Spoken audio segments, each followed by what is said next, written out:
Okay, I'm here somewhere too, and so is my volume, but it's gonna take me a minute. There it goes. Here we go. Got it. Can I hear you and can you hear me? I can hear you loud and clear. Awesome. How are you today, Jill? I'm doing great. How are you? I don't even know the answer to that question. I was just listening to a Zoom podcast from Mad in America. They had 7 people on a Zoom conference. It was really nice to hear people working for the cause. I saw something, I glimpsed something, but I don't remember the name of it. Do you recall more that you might like to share? Um, they were talking about peer support and hoping that more and more people get involved with peer supporting in crisis and yeah, basically how we just need to spread awareness and spread the message and get people involved and just talking on the on this today is another opportunity to get more awareness and spread more information that people, we need help in the movement. We need peer support specialists. We need people to be trained in open dialogue formats, using different formats to help people instead of drugging and just locking them up for a couple weeks. I would love to talk with you more about your experience with anything about open dialogue. I have read about it in the past, but I also have had recurring neurological injuries. So we retain some things and we don't retain other things. And then sometimes things grow back under the right conditions, but you never know which is the thing that's going to grow back and which is the thing you're going to have to learn again from scratch. Open dialogue, I would like to stick. So I would love to know anything of your experience I about actually I would love to be trained in the process. All I really know about it is from, I believe it was Dan who went over to Finland, what and is the name again? I believe it was Daniel Mackler, Daniel but Manakler. Okay. Mac, Mackler. Mackler. I'm not positive it was him, but he's who I'm thinking of right now. Went to Finland, and he checked it out, and they're having an amazing recovery rate. I think 85% of people are recovering from psychosis, from first time psychosis. 85% full recovery, and something like 95% of all schizophrenia has been wiped from that area. And that's in Finland, and that's where they started the program back in the 80s, I guess. And that's about all. I mean, I've read a lot about it, but I don't know the process. I know they have specialists, and my boyfriend likes to say it's just talking. It's opening your mouth and That's sort of what I was going to start to say. I was like, what are the similarities between open dialogue and talking effectively with one another? And right. I don't want to trivialize it at all.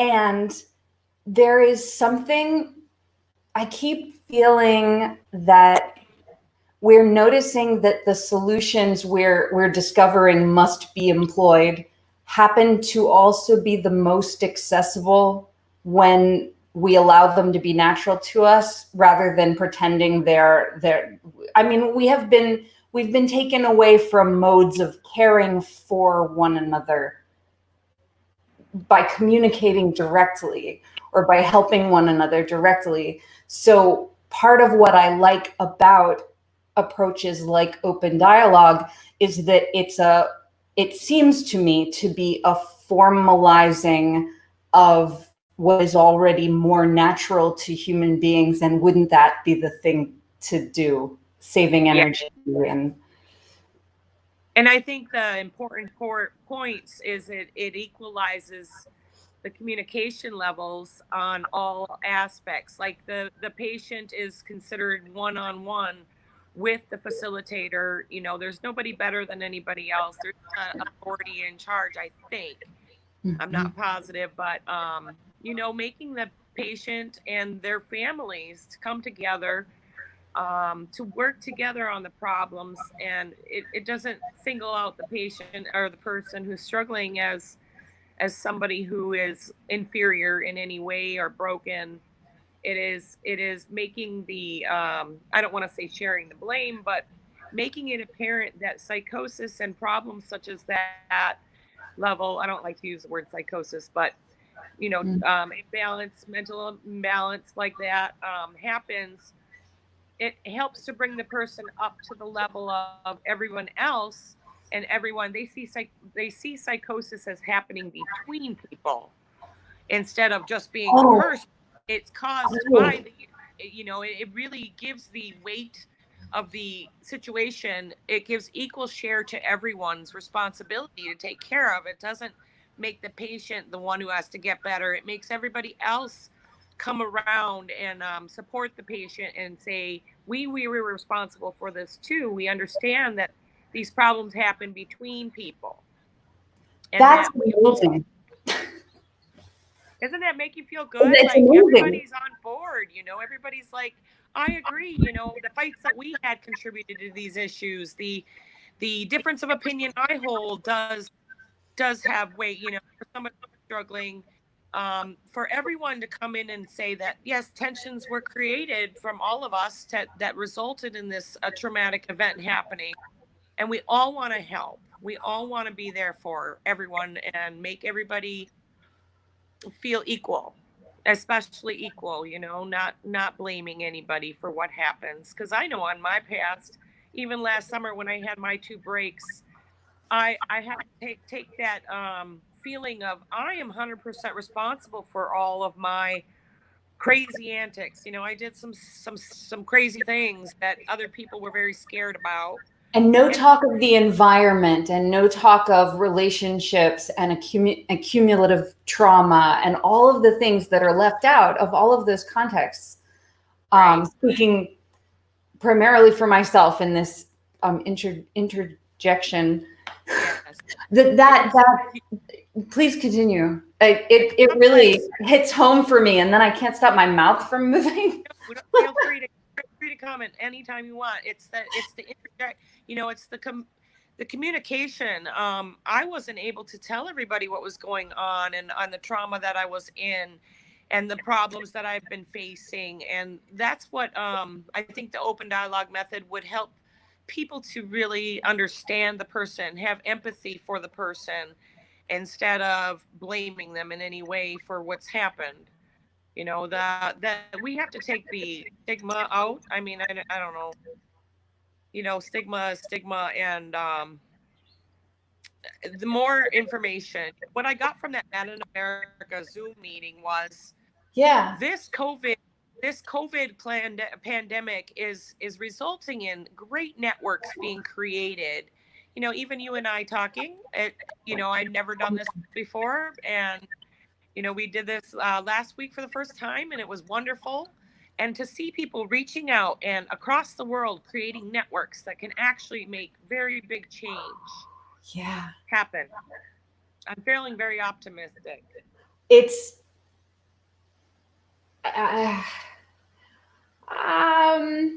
it is an experience that is so interrelated with protracted years of trauma for me that I'm amazed that I've been able to make words about it. I know I have a few times and then I've forgotten what I said, but I know I've said things.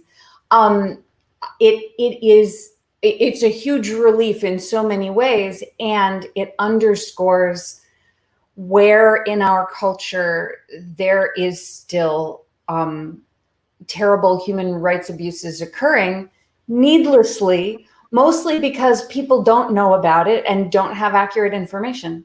So communicating together and choosing, wow, that thing that you said, choosing that psychosis is about what happens between people rather than something that is wrong with only one person.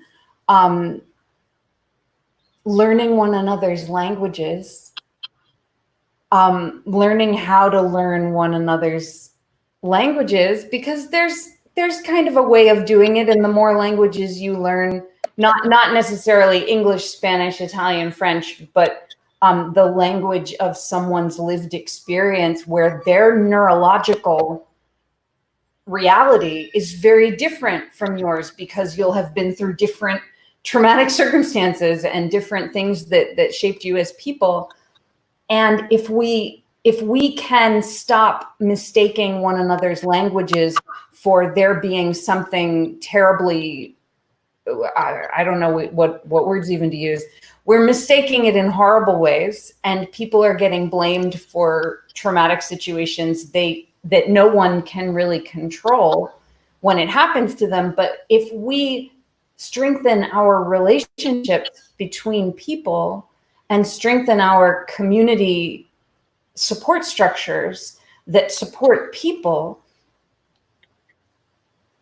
it's stunning to me how many more resources we have at that point. That's beautiful. I'm so glad that you mentioned that about psychosis being between people. We're talking about relationships a lot. Yeah. Wow. Yeah. It's, we don't want to continue to degrade people in any way who have been through traumatic upheavals and who have trauma in their life. You know, we have to understand that we're all in this together no matter what. And for me, it was 20 years ago when I had my first psychotic break. I like to call them psycho spiritual breakthroughs. I look at them as changing my life. Time they happened, they were wonderful things in the long term. They were terrible things to go through. I mean, they include hospitalizations and you know, very long periods of very deep grief, sadness. You know, I had hallucinations. I mean, terrible things, but they've made me a better person, and they've helped me to have empathy towards those that suffer. And I studied sociology when I went to college, and I started to see these kids shooting each other. You know, the mass shootings that began, I didn't understand why they were happening. And with a sociological background, I wanted to understand what is happening to the society that we live in, where that's a pretty sure sign that we have a imbalanced society when kids start shooting each other. That's not happened before in the history of mankind, and guns have been around for a long time. There's something new, and I was treated badly in the system. After 15 years, I experienced pretty good treatment, but then in my 15th year, I experienced the force and the coercion, and that's when I said, now I can see why a kid would give up. Why would a kid give up? Well, when you're horribly abused in the mental health system, you don't look at that as a place to get help anymore, and doctors become your enemy, and then you refuse to get more help. You know, you refuse everything, and the drugs, they're very scary to me. I have to, I mean, I want to get off of them. I'm not anti-medication. Some people really need these drugs, and that's great for them.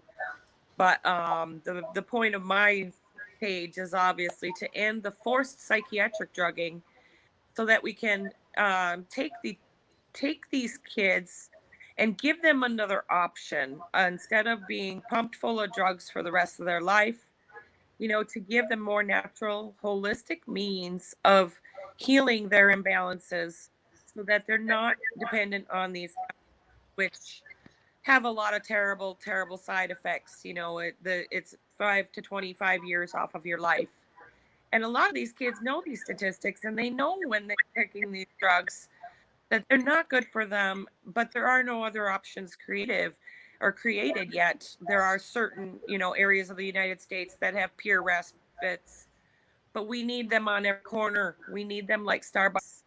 We need We them need them everywhere. everywhere where people get a second option and find a solid alternative to drugging, and and still allow the drugs for people who need them and who want them, but create an option for those who don't. And I think altogether, when more options are available, all of the available options are going to work better for the people who are then able to access them more easily, for people who don't have to fight so hard to prove that something would help them when there's already so much documentation that I think any one of us can pull our favorite resources about why these natural intuitive approaches to a human being able to heal themselves, why would that work? Well, communities evolved in this way, and we foraged together, and we made food together, and we found safety together, and we built amazing cultural resources by learning to cooperate and communicate with one another and build on one another's knowledge by understanding one another. We don't want to tear all that down and say it's to heal people. We can keep using those things to make our lives better and to make living beings into healthier environments for one another. And I agree, because when you get together with community, like you said, language is very important. And the way we frame things and the way we talk about things, it informs the society on how to go about, like even the term mental illness. On my page today, I posted a meme that said, it was from Giuseppe. Oh, I can't remember his last name. Balding is Italian, but it said, his quote was, "Mental illness not exist." And the reason mental illness does exist is because we as humans created the concept, and we have followed that concept to the point of medicalizing emotion. All 12 or so of my episodes were emotional breakdowns or breakthroughs. They were addition of myself, of my ego, of my identity. They were a disintegration of who I was, and then a reorganizing of who I was to become. It's like, Yeah. I don't know, you fall apart and then you pick yourself up and you pick the good things, Yeah. It helps. I mean, I don't want to say it's a great thing, but for me, like I said, it's been an evolutionary thing in my life. And I want to frame this as a positive thing and help people through these episodes instead of drugging these states of consciousness away. Jill, support them. Don't give drugs. Support them for sure. Support them. I don't know if I cut you off at the end there or not. No, go ahead. I have been thinking a lot if there is some way that any person within the sound of our voices could connect with their communities for the purpose of finding ways to support one another through extreme experiences where someone might not have any option other than calling a number that puts them in harm's way, or having a misunderstanding with a well-meaning professional, but everyone being even more under stress now, and there being so many mutual aid efforts. What I think a lot about is how many people, if these conversations were happening more effectively in any community, how many more people wouldn't end up hospitalized, wouldn't end up in this involuntary involuntary,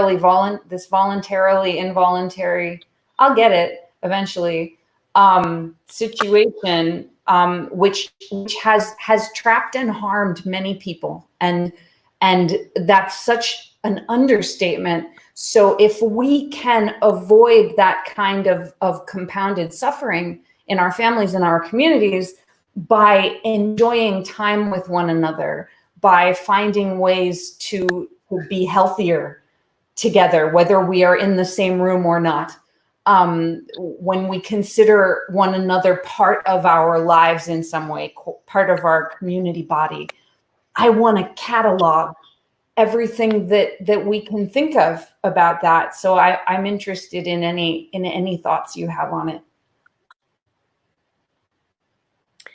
Well, just as you were speaking, the nearest psych ward for me is 2 hours away, and then the second one is 5 hours away. It's horrible to be yanked from your home and brought 5 hours away for 3 weeks, away from all of your support and all of that terrible thing. So just as you were speaking, I remembered, we've talked about my idea of Van Gogh Hospital, Peer Respite, Soteria House type place.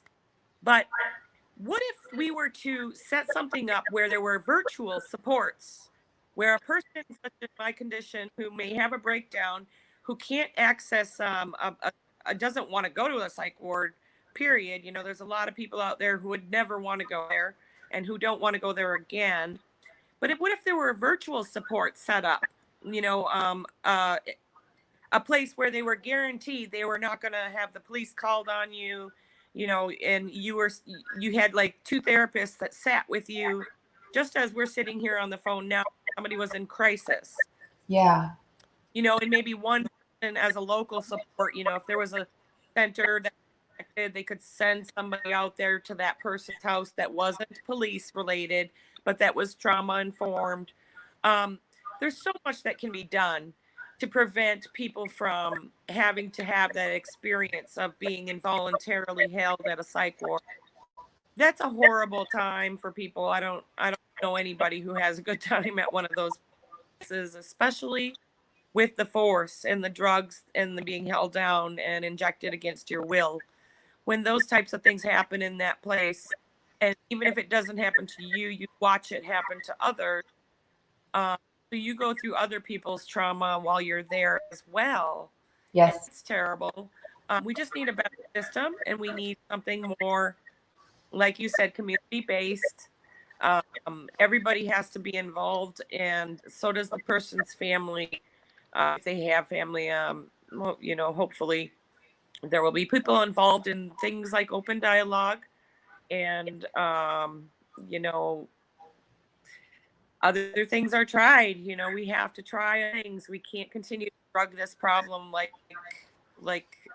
that's the solution. It's not the solution. It's causing great problems for people individually and society at large. When a child can be very afraid that he's going to shoot the school, we have to do what we can systemically to change the system for the better, so that we don't keep, what's the definition of insanity? We don't want to keep redoing these things when we're getting the same results. There are many people are all around the world. Mary Maddock from Ireland. So proud of their efforts over there. I'm in touch with a lot of different people. Friend down in Australia, mindfulness monk. To hear, Australia, they have forced drugging going on there. People are being injected just like I was injected. Yeah. And it's terrible. And it needs to be brought to the world's attention that if we continue on this path, there'll be too many people disabled from these psychiatric drugs. And we have to find natural ways. And we have to allow people by law to choose natural ways and to not be forced to take these medications against their will.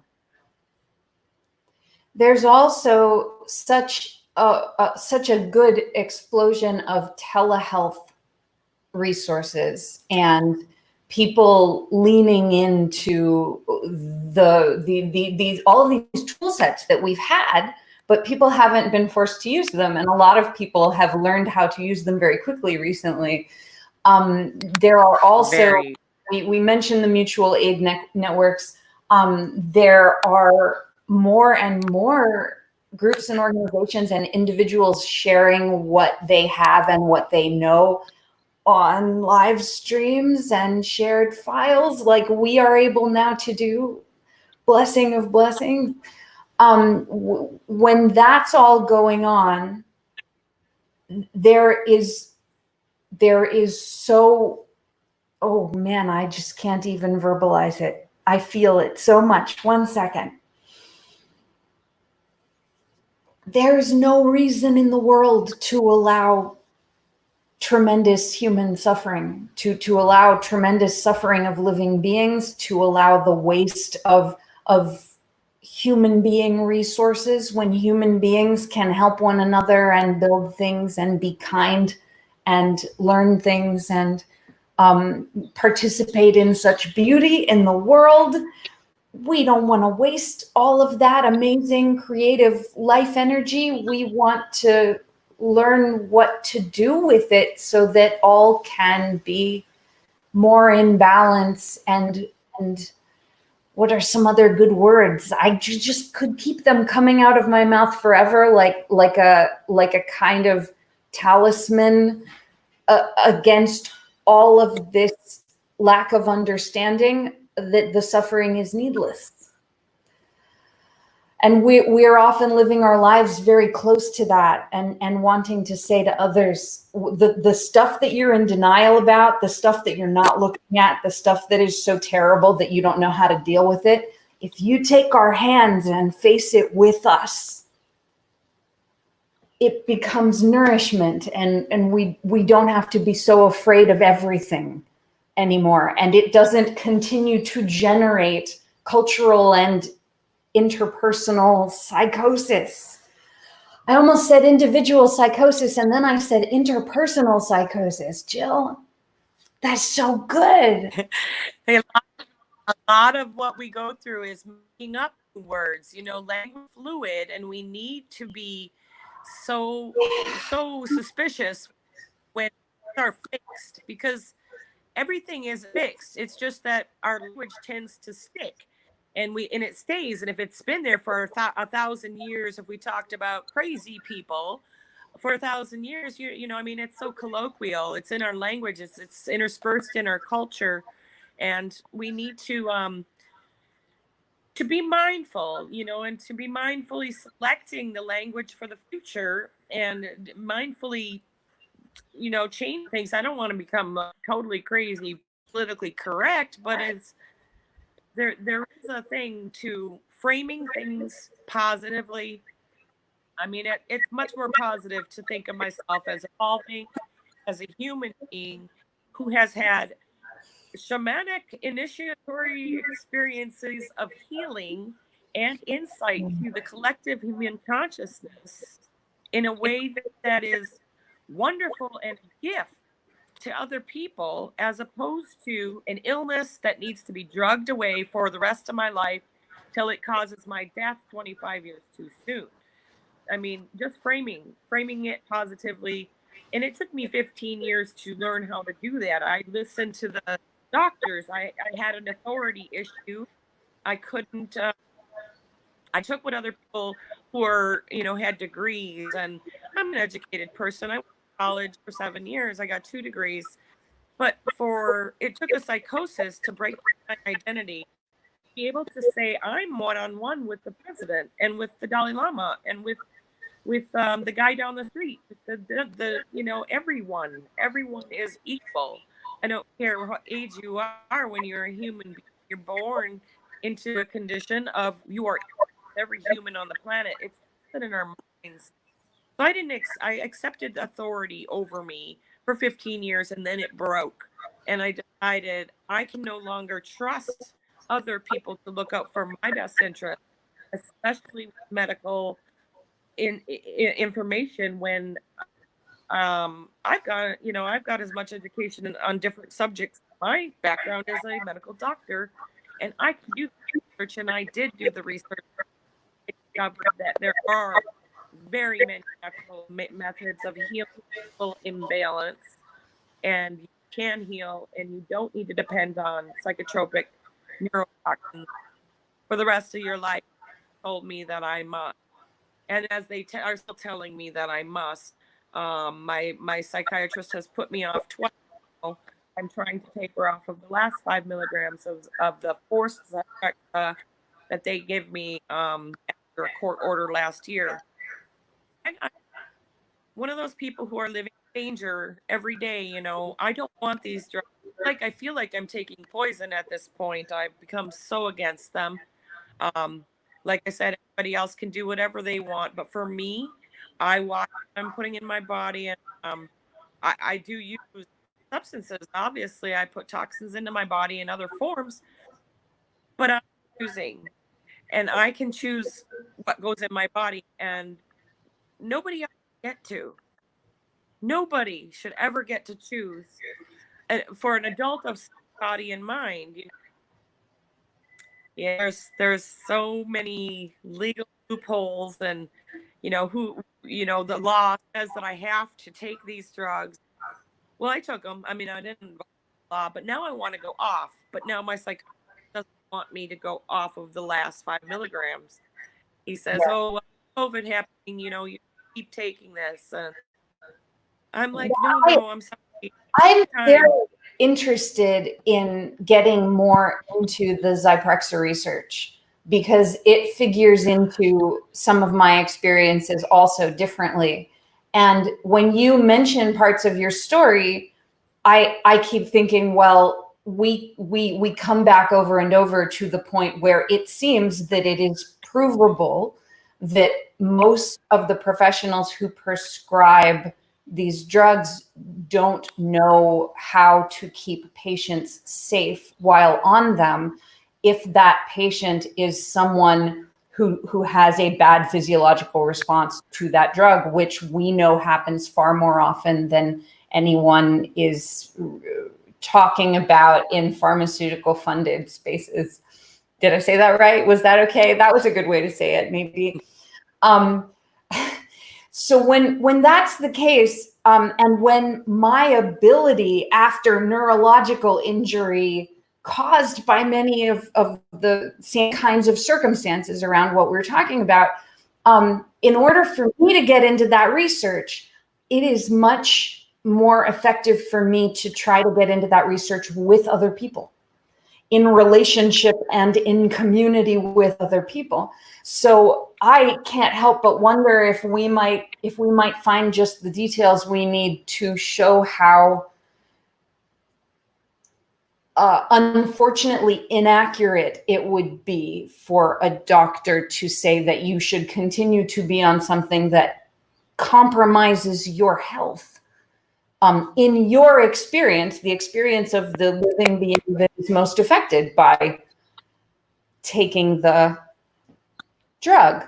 I'm really interested also in reading more of Jim Gottstein's book, The Zyprexa Papers, which I started and have found really, really interesting so far. So these are conversations that are really important to me, and I know that the subject is very important to you.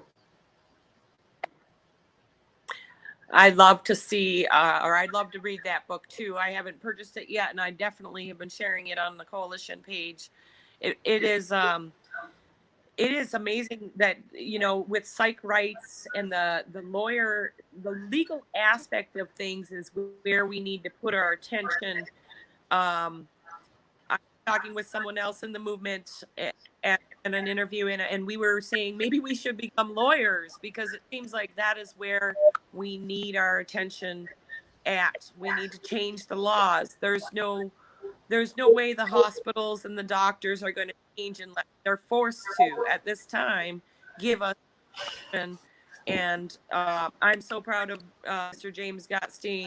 He has done such incredible work. I have read through the he has a psychiatric forced defense package, legal package on psych rights. And I'm actually going to get that. I have that printed out. I'm going to bring that to a lawyer and have them read through it because I don't have any backup or security right now. The police come in today. They want to decide that I'm being belligerently manic on on our conversation here today.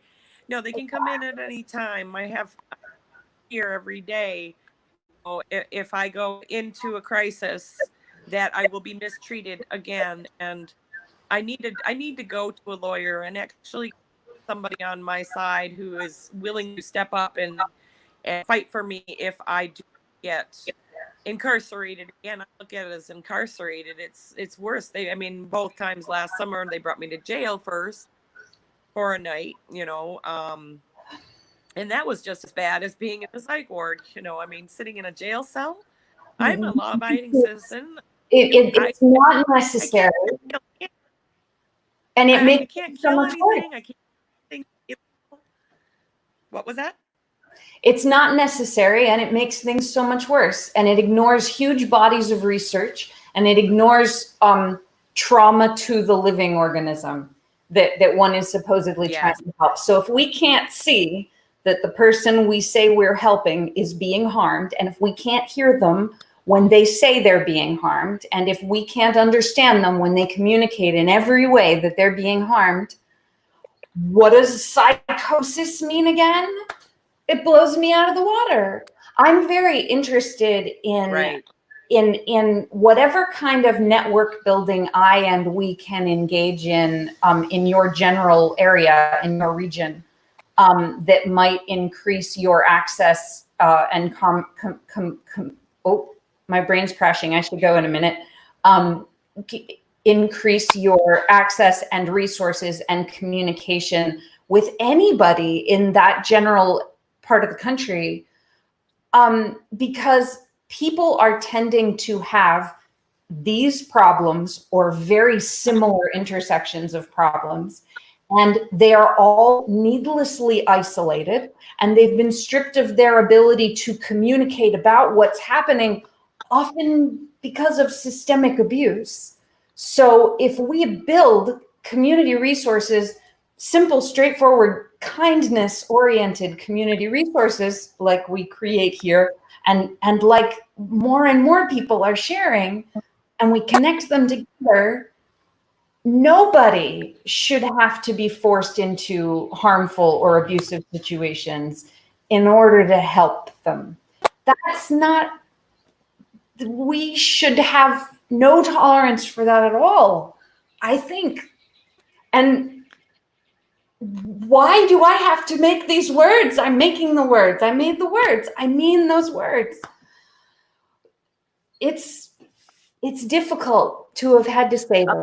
A lot of what is happening, and I have to tell you, Max, I admire you, because when I first heard of you, it was when I was going through one of the hardest times. I was coming off of psych drugs. I was in withdrawals.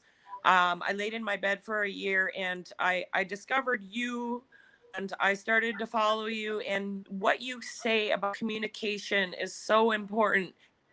It's that nobody is listening. And that is the problem when people are screaming out loud, like I have been for 4 years now, saying, please stop this. These things are atrocities, and they're causing larger systemic cultural damage to the children.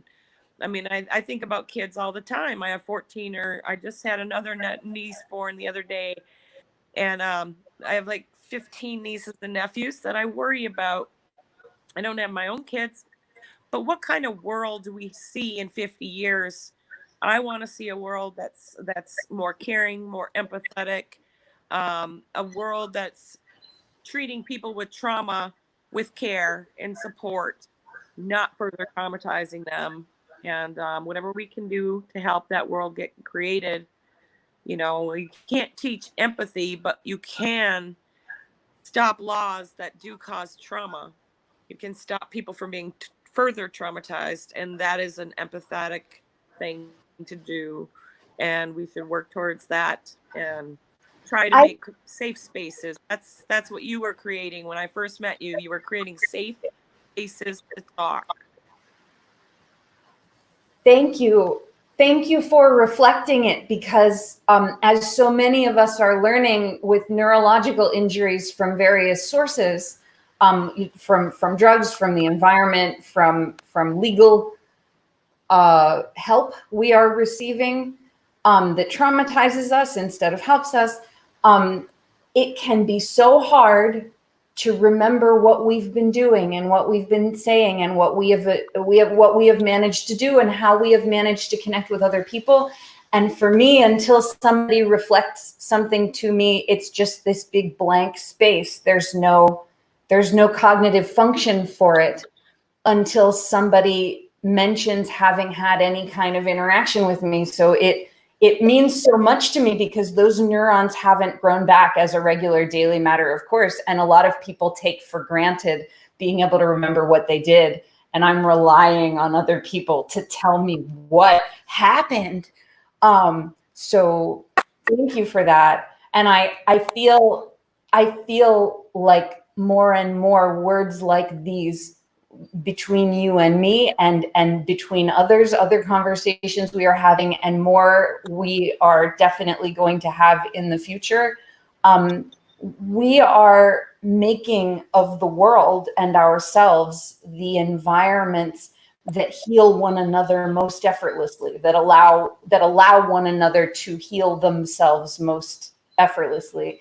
And I feel it in your words when you say such great words. And I feel it, the thing that I anchor myself on when I can't remember what I'm doing is I am telling my whole physical truth in each moment. And I feel that I mean it, even if I can't verbally remember it afterwards, even if my verbal cognitive is wiped out by the effort, because it's an embodied communication. I remember the embodied nonverbal part of it. And the world is changing, and people are changing, and people making really unfortunate policy decisions are themselves being affected by the air quality and environmental contaminants in the office buildings that they're in, and in the moldy spaces that they're living and working in.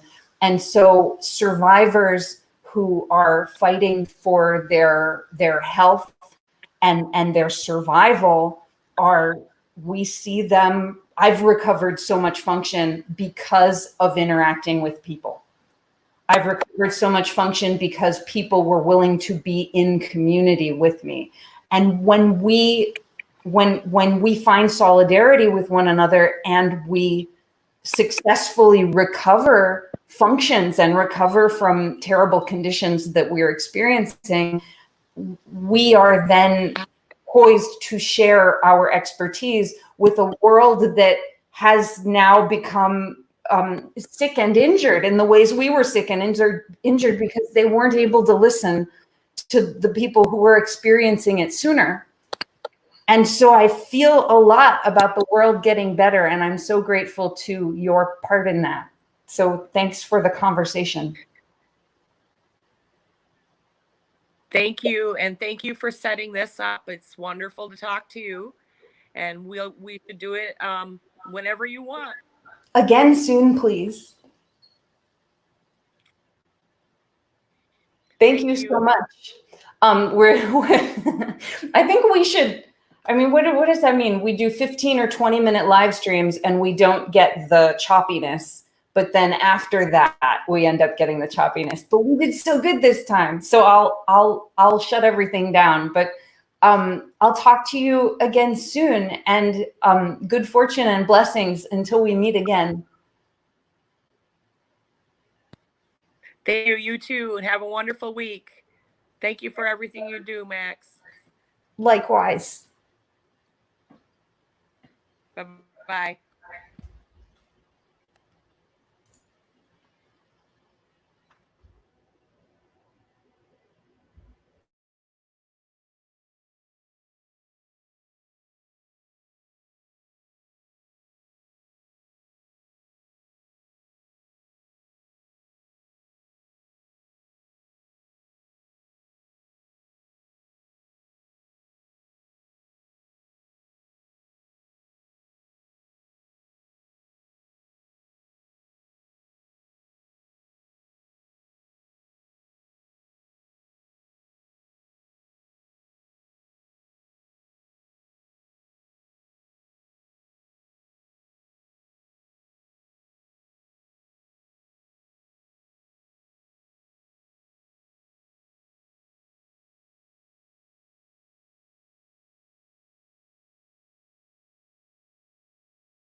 Are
we coming through?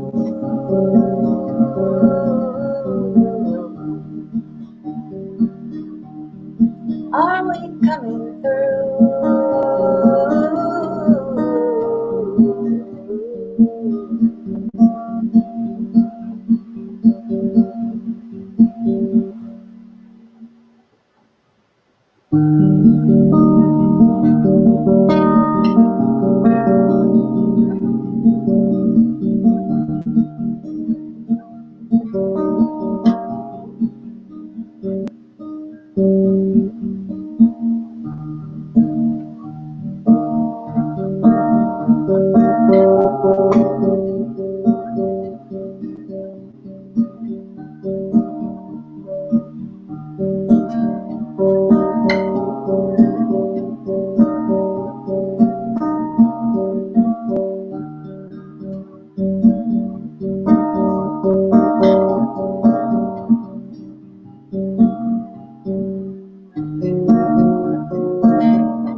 Are we coming through?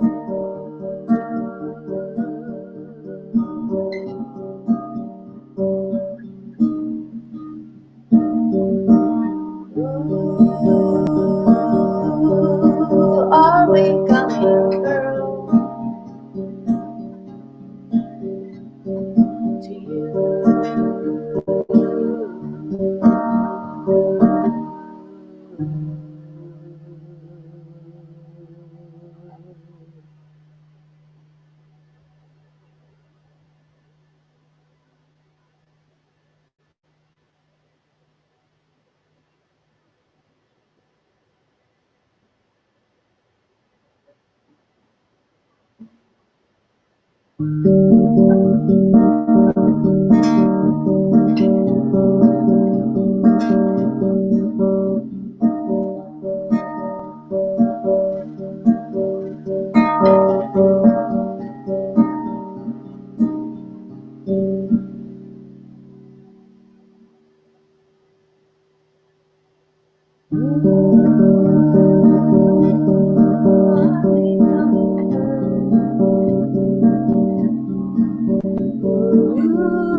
Ooh,